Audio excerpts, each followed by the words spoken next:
Chapter 22 of Kidnap on the California Comet by M.G. Leonard and Sam Sedgman. The Houdini Hoodie. "Do you think we got Ryan in trouble?" Hadley asked nervously as they walked away. "I hope not," Hal replied, though he suspected Gene Jackson was not a kind father. "Do you think he's being forced to stay in his cabin?" Mason asked. "Like a prisoner?" No one replied.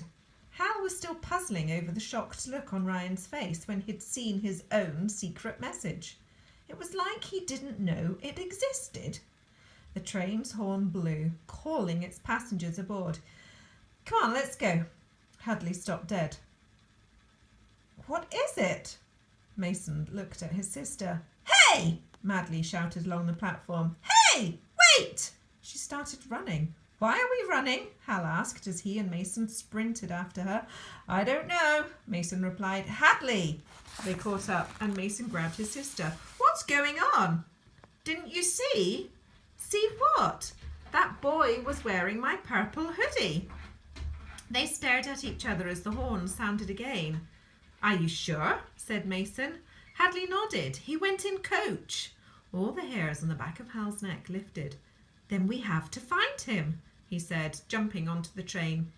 "How did that kid get his hands on my hoodie?" Hadley wondered as they rushed through the dining car, dodging around Earl. "We're about to find out," Mason said as they burst through the connecting door, running from one end of the sightseer lounge to the other. The air in coach smelt of cheese and chive crisps. Seats were in pairs either side of the aisle. A baby cried, mewling like a cat, but most passengers wore headphones and didn't seem to notice. Hal whipped out his sketchbook and drew outlines of the passengers in their seats.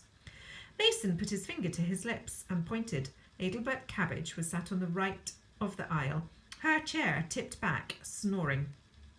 She was wrapped in her enormous blue puffer coat and wore an eye mask. Julio the lizard was lying across her collarbone, staring up at them. The seat beside her was unoccupied, a small backpack covered in comic book characters dumped onto it. As he sketched Adelbert, Hal wondered if she really was dangerous.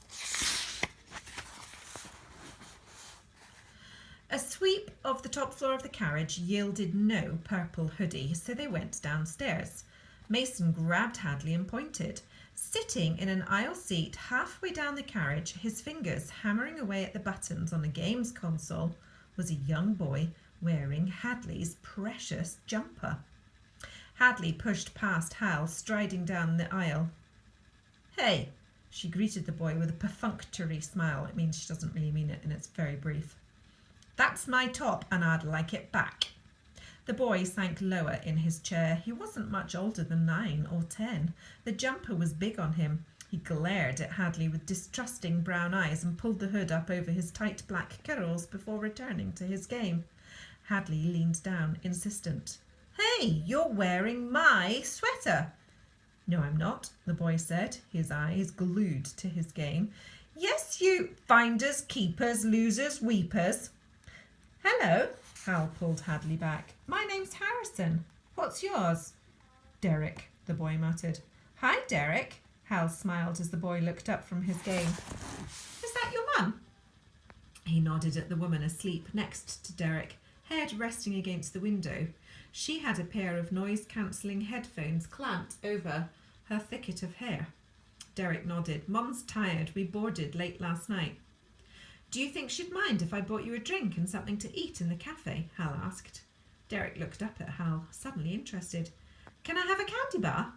"You can have whatever you want," Hadley said. Hal led Derek into the sightseer lounge and down to the cafe, Mason and Hadley following behind.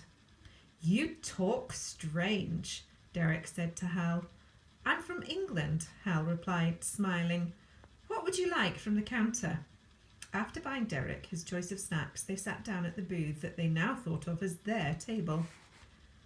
"Purple," Mason nodded at Derek as he devoured his Hershey bar. "Interesting choice of colour for a sweater." Derek scowled. "I like purple." "Do you know who Houdini was?" Hadley asked. "Sure, he was the greatest Especologist who ever lived, Derek replied, giving her a chocolatey smile. Escapologist, Mason corrected. That's what I said. Can I tell you a story? Hadley asked. Derek shrugged and slapped his carton of juice. I met a girl on this train at this table. She said she was being followed by a man and that she needed a disguise to escape him. I was wearing my favourite hoodie. My pop gave it to me for my birthday. He had bought a purple sweater. It's my favourite colour, and printed a quote from Houdini on the front because Houdini's my hero. She looked pointedly at him. There's no other top like it in the world. Why is Houdini your hero? I'm a magician, and he was the best. You're a magician? Hadley made a show of checking to see if anyone was watching. Then she reached behind Derek's ear and pulled out a coin. Derek gave her a withering look, obviously unimpressed. She transferred the coin to her other hand and slammed her hand flat against the table. They heard a jangling sound. She showed him her empty hand and then pulled her other hand from under the table. It was full of quarters. Derek's mouth fell open. Hadley rattled the quarters under his nose. Want another Hershey bar?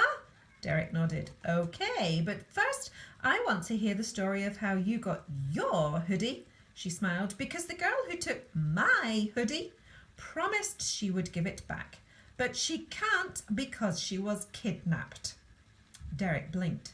That razor girl? He tugged at the top. She had this? Hadley, Mason and Hal all nodded. Derek swallowed. I found it, stuffed in the trash can in the restroom. When did you find it? All Hal's senses were alert. We boarded the train in McCook. I needed to, go. So I went to the restroom. I saw this sweater in the trash. It was the only thing in there apart from a few paper towels. It seemed clean and I was cold, so I put it on. He looked down at it. Here, he wriggled his arms out of the sleeves and pulled it over his head. You can have it back. Oh, thank you, said Hadley, hugging it. You got on in McCook? Hal closed his eyes, bringing up an image of the train timetable. So you found this at 4 o'clock in the morning? Uh-huh. It was real early. Did you see anyone get off at McCook? Like a grown-up and a girl, or several grown-ups with a girl? Derek shook his head. I didn't see anyone. Look, I have to get back to Mom before she wakes up and freaks that I'm not there. He stood up. Thanks for the candy. It's been weird. Bye, Derek, Hadley called after him. Thanks. Now we have another mystery to solve, Hal said, looking at Hadley. How did your hoodie end up in the bin in the coach restroom in the middle of the night? I don't care. Hadley buried her face in the hoodie. It smells of boy. You gave Marianne that hoodie. She wore it to the Silver Scout, where she got changed into a yellow dress, which she was wearing when she was kidnapped. Hal shook his head. So how did the hoodie get from the Silver Scout to the coach restroom? Maybe it escaped. Like Houdini, Mason joked. Don't you see? It's impossible. Hal opened his sketchbook and took out the sweet wrapper. Just like these sweets. He felt a thrill of excitement.